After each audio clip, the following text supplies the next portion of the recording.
Bueno, estamos aquí de vuelta con una persona extraordinaria, una persona que tiene una trayectoria impresionante como periodista, además es de las personas que se han hecho en el hacer, no es que se ha perdido excesivamente en teoría, sino que se ha enfrentado al duro mundo del periodismo y ese hermoso oficio que es hacer periodismo.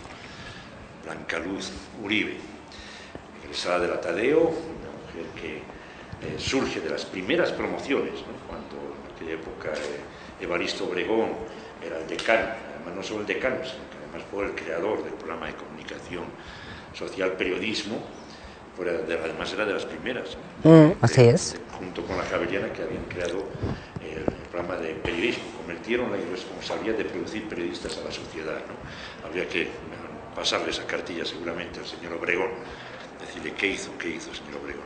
Bueno, con nosotros está Blanca Luz, es un placer tenerte aquí, además en este escenario que es tu casa. Jesús, muchísimas gracias, pues estar en De Vuelta. Que es todavía una sociedad, no digo más, además la sociedad bogotana, más bien una sociedad pecata, no sé, conservadora, y una chica, una familia bien, escoge ser periodista. ¿Cuál fue el escándalo de la familia?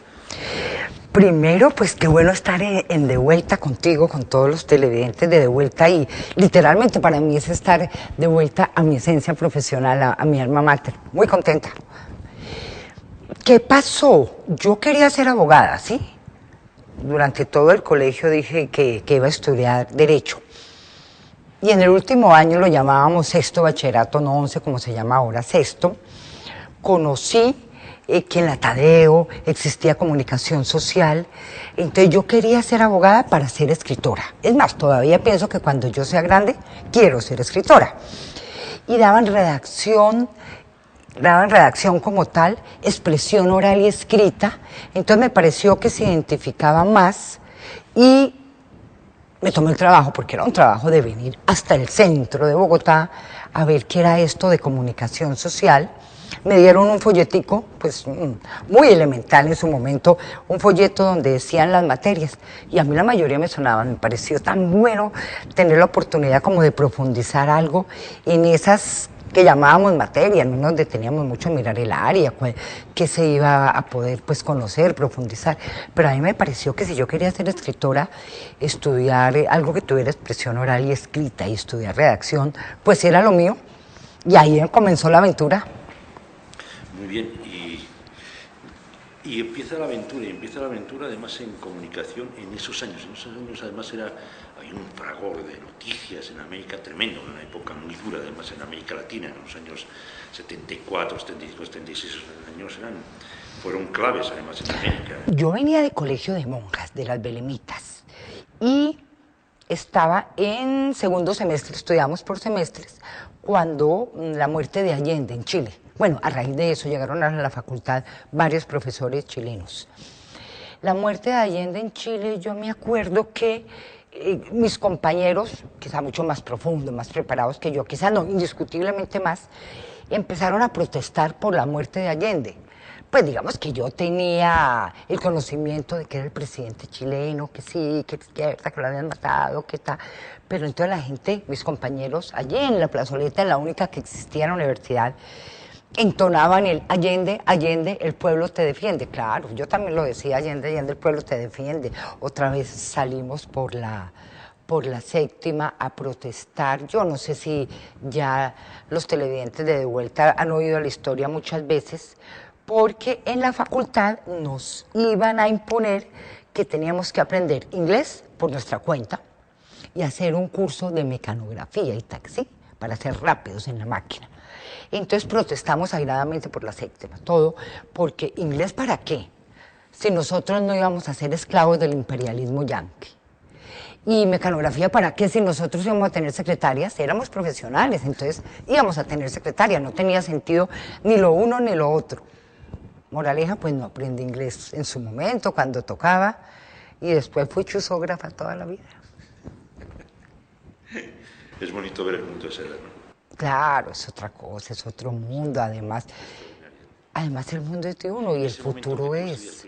¿Cuál era el titular que te gustaría dar? Ojalá pudiera dar este titular. en ese momento, a mí, Millonarios campeón.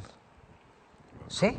Sí, ese era, para serte sincera, ese era el mío. Claro que sí, nos detenemos más, pues me hubiera gustado hablar de otras cosas, pero que yo lo hubiera podido escribir en primera página, Millonarios campeón, sí. Si es que hay una cosa que debemos saber de Blanca Luz Uribe, es que es una periodista que fue de las pioneras en hacer periodismo deportivo. Prácticamente el periodismo deportivo, como todos saben, parecía un territorio vedado solo para hombres. Sin embargo, Blanca Luz es de las que rompe, no solo que se dedica a hacer periodismo, que también era muy duro en aquella época, mujeres haciendo periodismo, sino que además entra en otro terreno también vedado por hombres, que era hacer periodismo deportivo. O sea, desde que estabas en carrera, tú querías ya periodismo deportivo. Indiscutiblemente quería hacer periodismo deportivo. Sí, Sí, primero porque me parecía, no, en absoluto, no. Me parecía que porque, toda la vida me gustó el fútbol, entonces me parecía que por qué las mujeres no podíamos hacer periodismo deportivo. Cuando yo estaba en el colegio, vino Pelé. Entonces yo dije, le voy a hacer una entrevista a Pelé. Me fui con mi uniforme del colegio, con todo, y Pelé me recibió y le hice la entrevista. Él hablaba buen español y le hice la entrevista. Entonces Arturo Guerrero, no sé si tenga referencias de él, un hombre muy brillante, hacía un programa en una emisora juvenil, la Mega de ahora, o sí, las 40 principales de ahora, que se llamaba Radio 15. Entonces, esa entrevista que yo le hice a Pelé, la pasaron en grabadora, la pasaron por Radio 15. Pues entonces yo me convertí en un personaje y yo dije, yo quiero ser periodista y quiero ser periodista deportiva y no me importa que no haya más mujeres haciendo periodismo deportivo. Yo quiero ser la primera en el país en que sea mujer y sea periodismo deportivo. Pero independientemente de hacer periodismo deportivo, sí era difícil hacer periodismo. No tanto de género, ¿cierto? Ya periodismo abierto, no pasaba por género.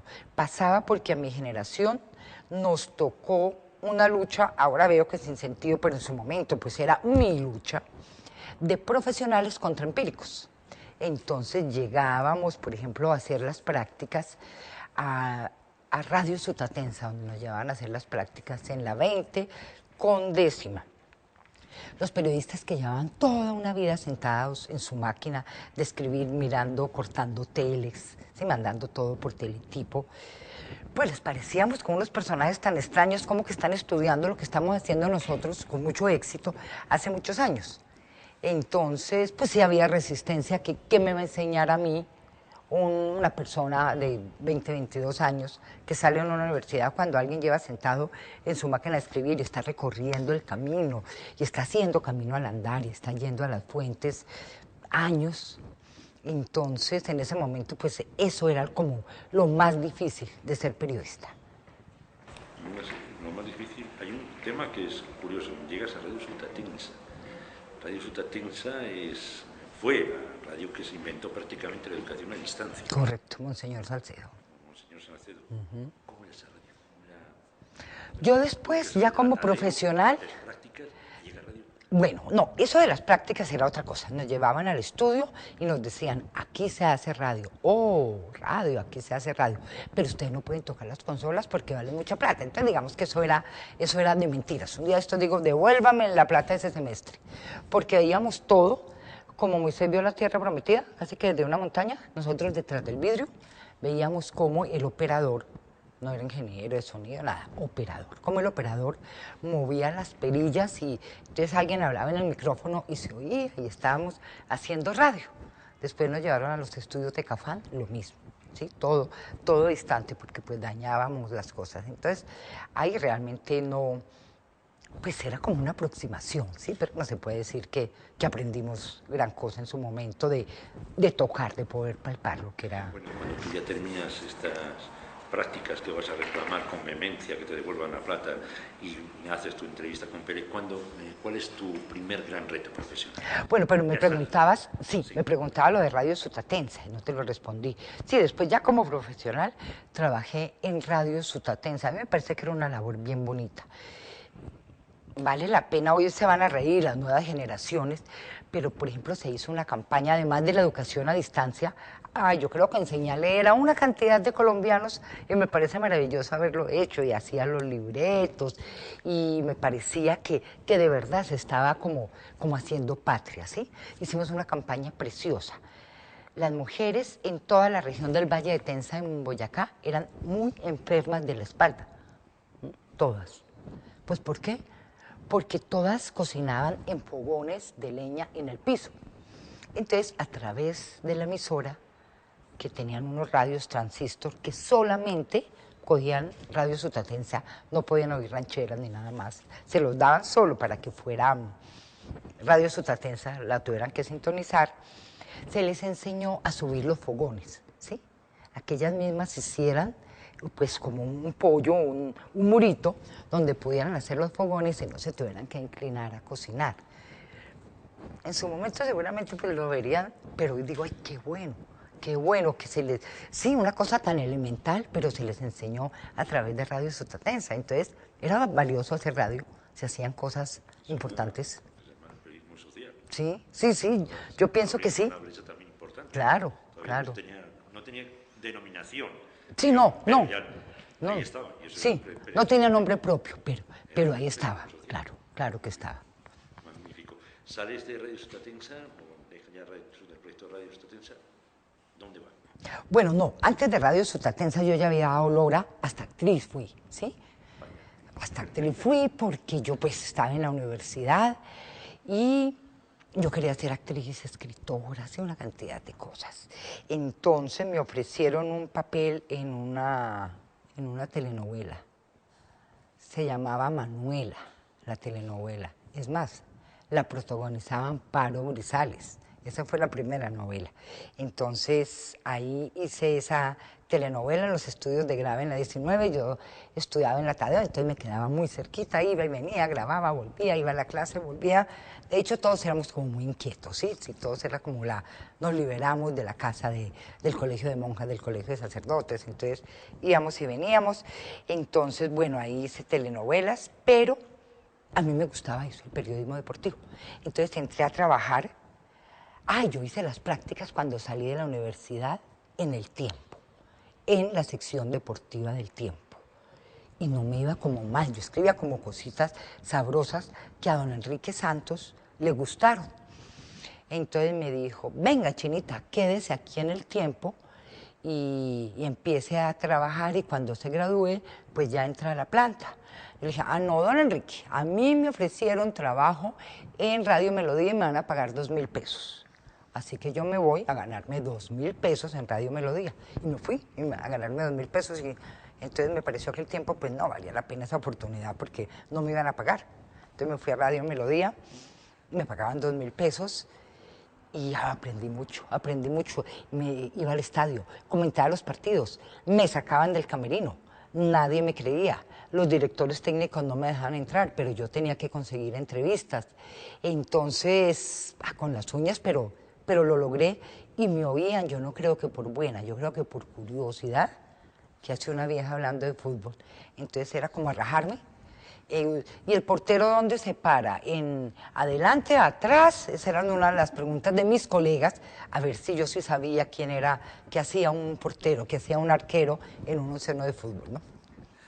En una palabra, sí hubo resistencia machista. Muchísima, claro. Bueno, los jugadores que en aquella época te recibían para hacer la entrevista, ¿cómo reaccionaban de ver una mujer que... lo único incómodo realmente... ¿Será que hablo con ella o no hablo con ella? Lo único incómodo era la entrada al camerino. En esa época, y hasta hace muy poco, pues, sé que la prensa entraba al vestuario, a las duchas como tal. Entonces, esa parte era harta. Yo creo que para ellos y para mí era harta, pero yo iba a lo que iba. Con mi micrófono, entonces entrevistaba a Converti, digamos, el goleador del momento, ¿sí? Entonces yo miraba así, a los ojos, nada más.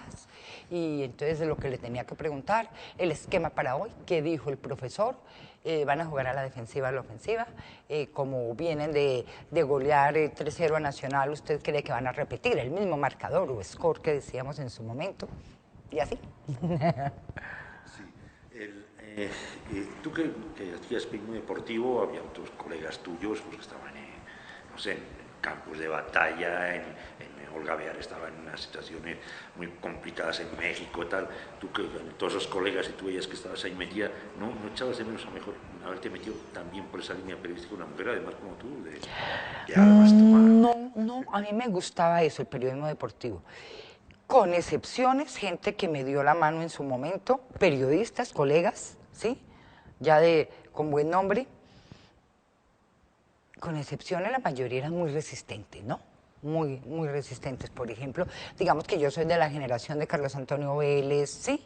A quien conocí desde esa época y siempre fue un señor, un caballero, nunca dudó de mí como periodista por el hecho de ser mujer. Conocí a Iván Mejía, conocí a todos los que en ese momento empezaban, que hoy, digamos, son los padres del periodismo deportivo, Carlos Arturo Rueda, quien realmente se inventó el oficio en nuestro país, pues ya era como Grandes Ligas, ¿no? Entonces ahí veníamos como la otra camadita. Pero sí, no puedo decir que me tendieron mucha mano los hombres para ser periodista deportiva, no. Me tocaba demostrar que sí conocía, que sí sabía y presentar examen todos los días. Cada vez que yo cogía un micrófono era un examen que tenía que presentar ante mis colegas, ante las directivas, digamos, ante mis patronos y ante la misma audiencia o ante los mismos aficionados, porque volteaban a mirar a la cabina de Radio Melodía, pues la vieja que habla y sí sabrá de fútbol, ¿sí? Entonces era un examen diario. Diario. En todo este proceso llegas a Millonarios, o sea, de alguna forma llegas a tu casa, es tu equipo favorito, sí. Es el equipo de tus sueños, llegas a Millonarios y además llegas, pero llegas como jefe de comunicaciones. ¿No? Yo primero llegué a Millonarios a dirigir, no, a colaborar con la revista, el órgano de divulgación del club, ¿sí? Una revista muy exitosa que se llamó Millos. Entré escribiendo una columnita a lo de siempre, ¿sí? Marcada por ser mujer. Entonces los hombres escribían los temas importantes, ¿sí? Los temas de fondo, los serios, ellos que conocían de fútbol. Y a mí me dijeron que fuera a colaborar con la revista, porque ya pues alguien sabía que existía, que era periodista deportiva, que fuera a colaborar con la revista escribiendo una columnita que se llamaba Chabela, que era la otra cara, ¿no? Lo de siempre. Cómo una mujer ve el fútbol, cómo una mujer ve un club como Millonarios, la otra cara. Entonces yo tenía que escribir bobadas. Estuve en el estadio y me parecieron divinos los jugadores, sí, de eso se trataba, pero yo me aburrí mucho en esa columnita, pero no me iba mal y la gente la leía y le parecía como graciosa, como todo. Entonces me dijeron que si quería ser jefe de redacción de la revista. Ya me dije, pues claro. Fui jefe de redacción de la revista y al poquito tiempo entonces el club me ofreció la dirección de la revista. Entonces empecé a dirigir la revista, alcanzamos a hacer muchísimos números, un tiraje de 20.000 ejemplares y se vendía como pan caliente, depende de cómo estaba Millonarios en la tabla. ¿Sí? Sacábamos ediciones perfectas. Yo en eso era como pilas, como juiciosa. Entonces yo miraba que la edición estuviera perfecta, que no fuéramos a tener ningún error. Corregía galeras. Después le cuentan a los televidentes que eran galeras. Entonces corregía galeras para que todo saliera impecable y salió una revista bien bonita. Yo quedaba satisfecha, digamos, desde el punto de vista profesional, como editora. Pero el equipo perdía. Entonces encontrábamos revistas rotas, tiradas en las graderías. Era la manera en que el aficionado castigaba a su club por haber perdido. Si hacíamos una revista de afán porque hay que salir ya, porque y cualquier cosa sin mucho cuidado, la revista se vendía como pan caliente si el equipo estaba arriba. ¿Qué fue para todos los periodistas que hasta ayer tú eras la mujer, la que les habla de fútbol, etcétera, y sin embargo llega un momento en que te conviertes la jefe de ellos? Sí, digamos que me creyeron cuando me vieron en el trabajo de campo, que es el camerino, ¿sí? El camerino norte del Campín.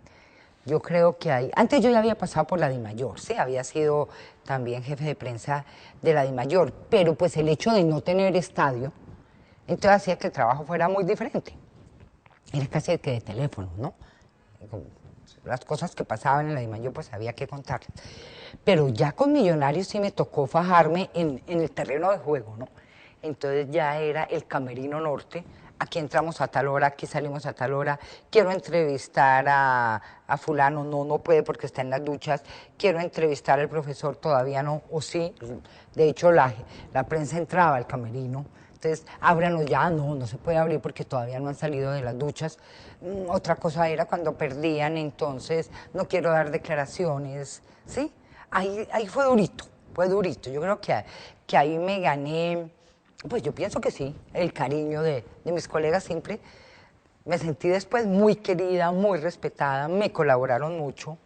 Total que me voy por bien servida. Sí. ¿Cuántos años dirigió la revista?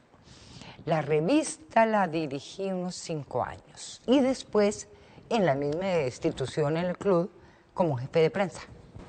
Jefe de prensa. Ahí quería yo llegar porque ahí digamos, cuando uno es jefe de prensa, cambian las trincheras. Claro.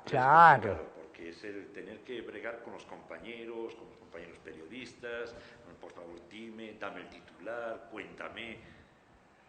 Y empiezan a cambiar las posiciones. Claro, pero es que además con, digamos, el cuerpo técnico del equipo, ¿cierto? Porque no va y le dice, profesor, la alineación de hoy que ya está en la prensa, ¿me la da? No. Eso era pues un secreto, ¿sí? Entonces los colegas tenían que dar la alineación, ese es su trabajo. Yo como periodista lo entiendo, pero el profesor, llámese como se llame, algunos muy queridos, muy fáciles de trabajar con ellos, otros muy misteriosos. Entonces no daban la alineación, entonces la gente tocaba la alineación, se pegaba en una hojita a la entrada del camerino, ¿sí? Ahí se pegaba la alineación. Uy, después fue brillante, me inventé que me prestaran una fotocopiadora para a cada uno la alineación, entonces eso fue maravilloso, pues no había internet, no había así. Entonces la administración del estadio me prestaba la fotocopiadora, entonces, uy, qué bueno, ya no tenemos que ir a la pared a ver la alineación, ahora no la dan, pero era... Sí, era más difícil por tener las herramientas para darle el insumo a los colegas que en sí por los colegas. El jefe de prensa es un trabajo muy duro, como digo, es una posición muy complicada, es jugar con la prensa por un lado, con la institución por otro, saber equilibrar poderes, que siempre es complicado y es difícil, tiene una mano muy especial. ¿Cuál fue el mejor momento para ti como jefe de prensa en Millonarios? Por este momento me quedo apenas. Ay, es que es anecdótico, ¿sí? Porque es que no lo podría decir como profesionalmente el mejor momento, pero como historia de vida, el mejor momento, porque es que pasaron una cantidad de cosas. Millonarios 1996, subcampeón del fútbol colombiano, ¿sí? Venía de Medellín con el subtítulo, eso que vamos a ser campeones. Entonces, todos mis compañeros de trabajo, pues el equipo, toda la institución se fue para Medellín porque Millonarios iba a ganar e iba a ser campeón. Pero yo me quedé organizando la fiesta de Millonarios campeón. Yo siempre me he preguntado, ¿y por qué iba a ser campeón si no se habían jugado los 90 minutos? Pero pues al medio de las instrucciones se me quedaron organizando la fiesta de Millonarios campeón. Pero bueno, ese no es el tema. Un día de estos averiguamos por qué me dieron esas instrucciones y yo por qué dije que sí. Entonces me puse a organizar la fiesta de Millonarios campeón. Mentira, no, Millonarios fue subcampeón, ¿sí? Pero como todo estaba montado, pues yo no desbaraté la fiesta. Entonces había que ir al estadio, ir al aeropuerto. Había Viper, no había celular. Había que ir al aeropuerto y recibir a Millonarios en el carro de bomberos que yo ya había conseguido, ¿sí? Ya había colaborado la policía, la defensa civil, los bomberos, todo. Entonces, como ya estaba el carro de bomberos, llegaban al puente aéreo y recuerdo que por Viper me llegó un mensaje. No llegamos al puente aéreo, llegamos al Dorado. Entonces yo salí corriendo y le dije al carro de bomberos, llegan al Dorado. Entonces corrí el carro de bomberos, detrás corría toda la afición, o sea, media Bogotá, hasta que llegamos a la puerta del puente del aeropuerto del Dorado como tal. Así era impresionante. Y la anécdota es muy cruel, pero bueno, salió el equipo, ¿sí? Salieron las bastoneras que habían viajado, o sea, todo el mundo, y salieron los pasajeros del avión, los que venían en el mismo avión.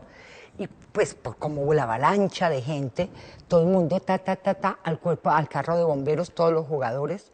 Y de pronto una señora que venía de Medellín, que no tenía nada que ver, terminó arriba en el carro de bomberos. Entonces yo me acuerdo de esa señora, yo estaba abajo, ella me gritaba, que me bajen, mi maleta, no había tiempo de recoger maleta, la avalancha la subió al carro de bomberos y la señora terminó en el carro de bomberos, pero a mí, pues por solidaridad de género, era una señora grande, ¿sí? A mí me parecía terrible dejar, y entonces yo corría detrás del carro tratando de ver cómo bajábamos a la señora. Entre tanto, Osman López, un defensa de Millonarios, excelente jugador, como de 2 metros, se paró en algún momento y un cable de la luz le dejó aquí marcada la cara, entonces la gente le entregaba licor a los jugadores en medio del fragor, ellos tomaban licor, entonces ya había algunos pasaditos de trago, ya había otro herido, ya había todo y la señora ya. Finalmente, como se pudo, ya casi llegando 26, ya casi llegando a la 30, logré que algún jugador me ayudara a descolgar la señora y ahí la dejé. Y yo siempre pensaba, ay, pobre señora ahí tirada, ¿qué sería de ella, su maleta en el Dorado? ¿Qué pasaría? Entonces, ese Millonario subcampeón me parece que fue maravilloso, porque después nos fuimos al parqueadero de la 30. Y ahí se organizó la fiesta, porque Postobón dio papayera. Entonces, al son de la papayera, ahí bailó medio Bogotá, ahí los jugadores se subieron a la tarima, ahí gozamos y ahí festejamos un subcampeonato. Yo hoy me pregunto, Dios mío, un subcampeonato de una liga local, ¿cierto? No sé, hubiéramos sido campeones mundiales, no hubiera sido tanta la bulla que hicimos, pero en su momento valió la pena hacerlo. Valió la pena y valió la pena la alegría, seguramente, por supuesto. Ahora ya vamos a salirnos un poco de todo esto, ya como para finalizar. Me gustaría que ahora están ya muchas mujeres, están trabajando ya como periodistas deportivas, hay muchas mujeres que están presentando ya incluso, ¿no? Y grandes periodistas además.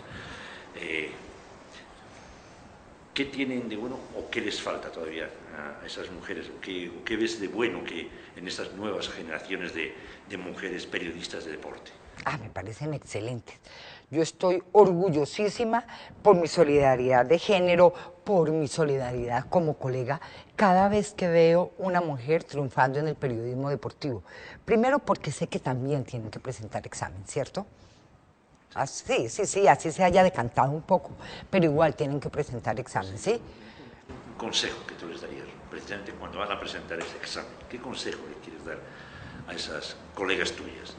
Yo pienso que independientemente de si se ven bonitas ante la cámara, porque eso sí me preocupa, la mayoría son excelentes, pero también hay filtros que hacen por ser bonitas, ¿cierto? Porque pues ante la cámara se tienen que ver muy agradables. Entonces, primero sería para los directivos, pues que si una mujer es buena periodista deportiva, es buena, ¿cierto? Se ganó ahí su espacio. Si es buena y bonita, mejor para ella, ¿cierto? Pero que sea buena, que sea periodista, que conozca la esencia, que no esté ahí sin saber, pues, la alineación del equipo del que va a hablar, ¿sí? Para hablar en el caso de fútbol, o que al menos sepa quién es Nairo Quintana, o si le dicen Rigoberto Urán, le suene quién es Rigoberto Urán, ¿cierto? Y que Cristiano Ronaldo, además de ser bonito, ¿qué? ¿En qué juega? ¿Cuánto es alta? ¿Cuánto es el sostenido de Cristiano? ¿Cierto? Cosas que no nos podemos quedar por ser mujeres solamente en la forma, ¿no? Ser profesionales es ir al fondo, pero la verdad, pues ojalá yo pudiera dar consejos, pero pues no tengo el criterio en el bagaje para dar consejos, no me faltaba. Pero yo sí estoy muy orgullosa de todas las mujeres que han incursionado en el periodismo deportivo, que se la juegan, que hacen ese trabajo duro de campo, que conocen, y me parece que están siguiendo un camino pues que yo traté y otras colegas en su momento tratamos de sembrar y yo me siento generacionalmente muy bien respaldada por ellas. Blanca Luz Uribe, una mujer, nació con nombre ya de periodista, nació con un nombre que ya nos decía que iba a ser periodista. O sea, ya lo que persigue un periodista es precisamente eso, que la luz siempre sea blanca, transparente, la información sea limpia, sea correcta, sea veraz. Esa es la Blanca Luz que hemos perseguido todos los periodistas, y ese nombre la obligó a que se metiera en un tipo de periodismo que creo que le metió más de un gol a la vida, y eso también ha hecho que tanto muchos periodistas la hayamos admirado mucho y que muchas nuevas generaciones la sigan admirando muchísimo. Muchísimas gracias, Blanca Luz, por estar aquí de vuelta. Jesús, muchísimas gracias. Un saludo muy cariñoso, fraternal, porque yo soy de la casa, para todos los que están de vuelta, para todos los que nos acompañan. Y como la vida es de vueltas, pues nos volveremos a ver. Y como la vida es de vuelta, la Tadeo seguirá siendo la Tadeo.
Ahora ya vamos a salirnos un poco de todo esto ya como para finalizar.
Blanca Luz Uribe, una mujer, nació con nombre ya de periodista, nació con un nombre que ya nos decía que iba a ser periodista. Si hay algo que le persigue un periodista es precisamente eso, que la luz siempre sea blanca, transparente, la información sea limpia, sea correcta, sea veraz.